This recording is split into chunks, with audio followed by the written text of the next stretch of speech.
اے جابر، ان کی حقیقتوں پہ اور ان لذتوں پہ ذرا غور کرو جو ہم حواس خمسہ وغیرہ کے ذریعے حاصل کرتے ہیں۔ کھانے میں بہترین چیز شہد ہے، یہ مکھی کا لعاب دہن ہے، دراصل تھوک ہے۔ بہترین پینے کی چیز پانی ہے، یہ زمین پہ مارا مارا پھرتا ہے۔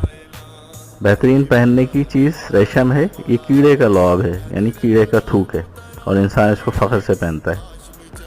بہترین منکوحات عورت ہے، جس کی حد یہ ہے کہ اس کی لذت کا مقام نجاست کے مقام کے ساتھ ہوتا ہے۔ دنیا اس کی جس چیز کو اچھی نگاہ سے دیکھتی ہے وہی جو اس کے جسم میں سب سے گندی ہے۔ بہترین سواری گھوڑا ہے، جو قتل و قتال کا مرکز ہے۔ بہترین سونگھنے کی چیز مشک ہے، جو ایک جانور کے ناف کا سوکھا ہوا خون ہے۔ بہترین سننے کی چیز گانا ہے، جو انتہائی گناہ ہے۔